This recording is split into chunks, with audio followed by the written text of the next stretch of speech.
Oi para você que acompanha o Flash Score, sejam todos bem-vindos a mais um episódio do Quem é Quem no Mundial. Hoje a gente continua no grupo de Irã, Bélgica e Egito e dessa vez a gente vai falar da Nova Zelândia. Para falar sobre a seleção neozelandesa, quem está com a gente é o Gui Finkler, que atuou no futebol neozelandês, está aqui para falar com a gente. Gui, seja muito bem-vindo. Obrigado pela sua participação com a gente, Gui. Muito obrigado e, como eu sempre digo, né, sempre um prazer estar falando sobre futebol e principalmente, né, de um lugar onde eu joguei aí que uma Copa do Mundo chegando por aí. Bom, então já começa falando sobre a sua experiência lá na Nova Zelândia. Como é que o povo da Nova Zelândia vive o futebol e a expectativa de Copa, hein? Cara, vou ser bem sincero para vocês aqui, a minha entrevista é sempre sincera, assim, não é o número um, né, na Nova Zelândia, como todo mundo sabe, né, o futebol é de repente o número 2 ou 3 da Nova Zelândia, o número um é o rugby, né, que é o famoso All Blacks. Mas, cara, tem crescido muito o futebol, né? E eles, como esse time da Nova Zelândia, dois times agora, né, participam da Liga Australiana, tem crescido muito, né? Agora tem uma rivalidade dentro do próprio país.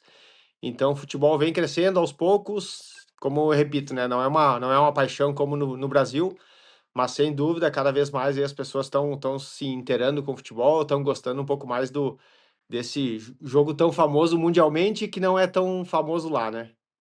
E aqui no Brasil você jogou em algumas equipes do Rio Grande do Sul, você que é gaúcho, e aí depois você foi para lá. Quais foram as principais diferenças, por exemplo, no jogo jogado aqui, brasileiro, no jogo de lá da Nova Zelândia? O que é que você percebeu que mudou, por exemplo, na sua carreira? Cara, eu acho que principalmente, né, fazem 14 anos que eu fui, né, então, acho que aquele ano no Brasil a gente não era tão tático assim, sabe. E como a Nova Zelândia vem de uma cultura inglesa, né, e eles tendem a seguir muito a Premier League, né, claro que as proporções bem colocadas nos seus devidos lugares. Ele é um futebol que segue, né, aquela Premier League ali, né, de um 4-3-3, né, ou 4-4-2, aquele bem em formato, bem em linhas, assim. Então foi uma coisa que eu aprendi muito, né, essa parte tática quando eu fui para lá, né, que aqui a gente tinha um pouco mais de liberdade, né, em virtude, né, de ser um futebol um pouco diferente naquela época. Então acho que foi uma das coisas que mais me surpreenderam quando eu cheguei lá, né, por todos os jogadores saber da parte tática de cada um dentro de campo, né. Então essa foi uma das coisas que mais me chamou a atenção nos primeiros momentos lá. Enquanto você estava lá, você confessou para a gente que atuou com um dos atletas que ainda fazem parte da seleção. A gente até brincou aqui no off, né? Quanto mais velho, melhor. Eu queria que você falasse sobre ele, né? Que deve jogar a Copa com a seleção mais uma vez. O Barbarouses, atacante da Nova Zelândia, deve atuar na Copa do Mundo. Será que ele pode fazer a diferença lá na frente?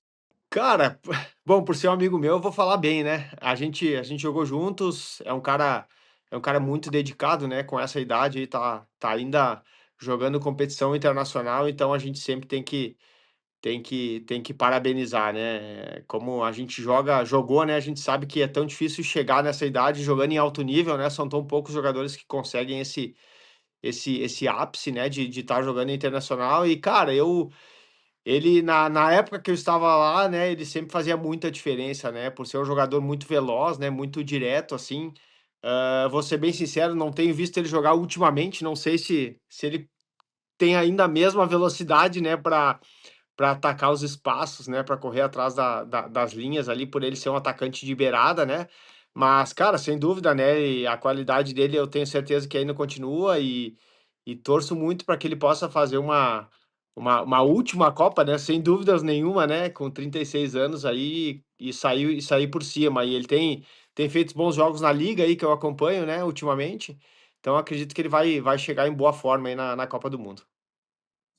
E um detalhe interessante é que essa vai ter a terceira participação da Nova Zelândia na Copa do Mundo. Participou de 82, de 2010 e agora 2026 de volta. Em 2010, a Nova Zelândia saiu sem perder, mas também saiu sem ganhar. Aquele problema dos três empates ali, né? Qual o estilo de jogo que você acha que pode fazer a diferença? Qual o estilo de jogo da Nova Zelândia? E o que é que você acha que pode fazer a diferença? Eu me lembro que a gente falou alguma coisa sobre idades, né? Isso, eu acho que, esse ano, eles têm uma seleção muito jovem, né, acho que a média de idade aí é mais jovem que comparado com as outras seleções. E como eu falei, né, eu acho que por eles saberem, né, que eles são uma seleção de menor, poder expressivo, né, dentro de uma Copa do Mundo, cara, eles não têm obrigação nenhuma, né, dentro do grupo aí. O país sabe disso, os jogadores sabem disso, a comissão sabe disso. É claro que eles vislumbram, né, daqui a pouco passar para uma segunda fase pela primeira vez na história, né, eu acho que é o grande objetivo deles.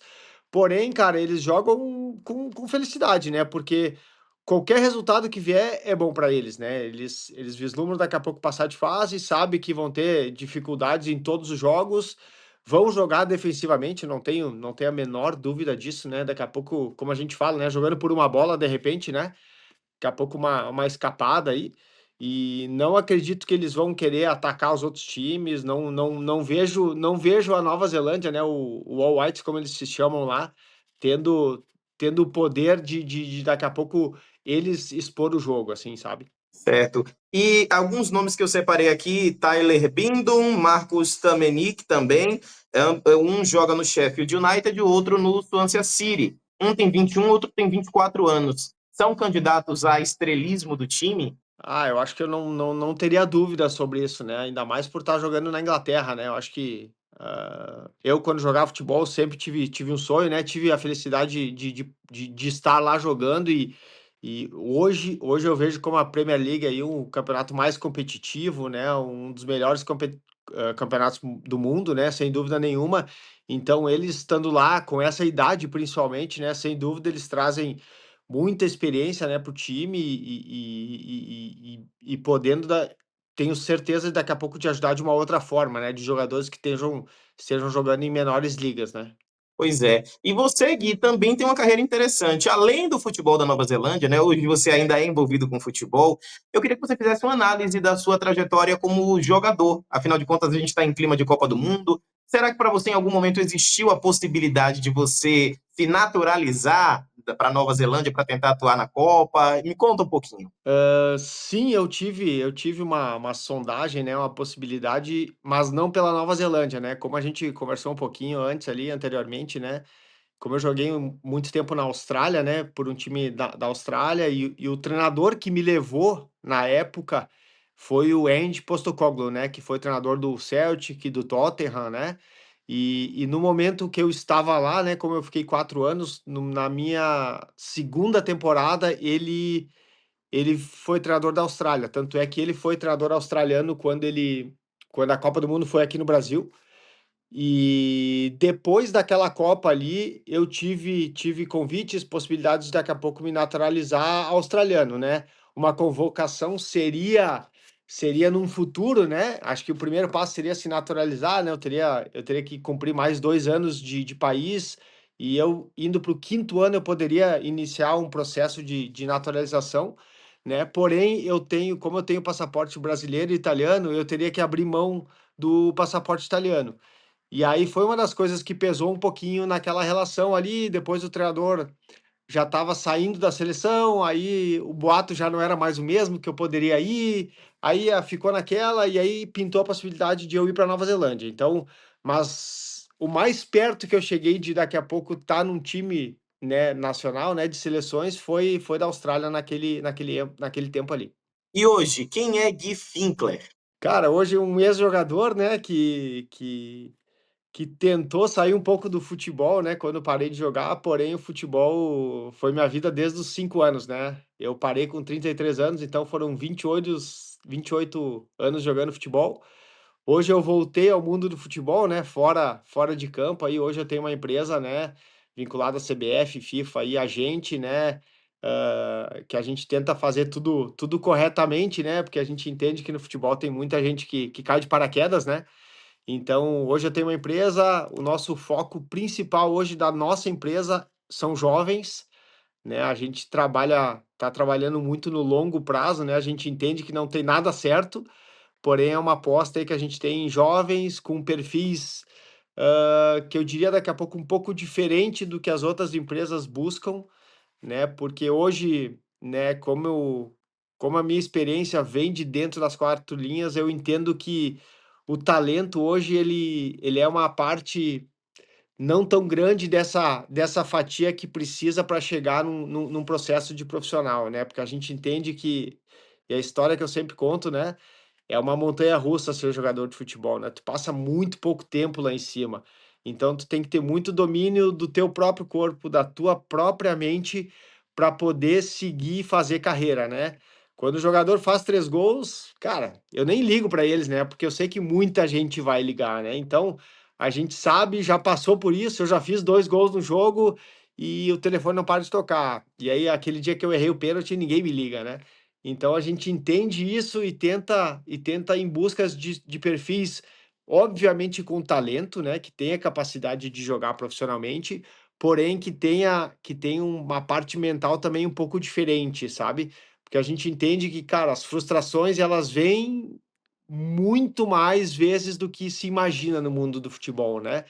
Porém, a mídia ela mostra só o ápice, né? Só quem está na seleção brasileira hoje, né? Então, a gente tende a daqui a pouco tentar antever um pouquinho essa frustração para realmente saber se ele vai ter potencial de chegar num profissional e se manter, né? Que eu acho que é a parte mais difícil da carreira de um jogador. Tá bom. E para fechar, Gui, uma análise rápida sobre o grupo da Bélgica, Irã, Nova Zelândia e Egito. Cara, eu acho que a Bélgica, sem dúvidas, aí, o favorito, né? A terminar na ponta do grupo, né? Hã, cara, diria que, né, por mais que eu gostaria muito que a Nova Zelândia, né, chegasse, né, numa segunda fase, acredito que a segunda vaga fica entre Irã e Egito, né. Até a Copa do ano passado aí todo mundo falava muito do Egito e acabou que não deu em nada, né. Não sei esse ano se daqui a pouco eles têm a possibilidade de novo ou não, né? O Irã a gente, né, vê uma parte política também muito difícil no momento, né? Então, não sei se daqui a pouco vai afetar um pouco essa parte, né, do futebol neles, né, em si. Então, cara, eu acredito, apostaria aí em Bélgica e Egito aí para passar para a segunda fase. Por mais que fique bem claro aqui na entrevista que eu estarei torcendo muito pela Nova Zelândia aí, pelo Costa, tem outros 4 meninos que eu joguei junto lá também na seleção, então sem dúvida aí a minha torcida vai para Nova Zelândia aí. Muito obrigado, Gui, pela sua participação. Valeu demais. As portas do Flash Score estarão sempre abertas para você. Obrigado, Matheus, obrigado, Flash Score aí, é um aplicativo que é o único que eu tenho de futebol no meu telefone, não é porque eu tô te dando a entrevista, mas é o único que eu sigo aqui para ver as informações e resultados aí do mundo do futebol aí, estando participando agora, né, fora de campo, a gente tenta acompanhar o máximo aí. Obrigado pelo convite e da mesma forma aí fico à disposição aí para qualquer coisa que eu puder, né, agregar no futebol aí. Muito obrigado, Gui. Obrigado também para você que acompanhou a nossa entrevista nesse episódio especial de Quem é Quem no Mundial. Tchau, tchau.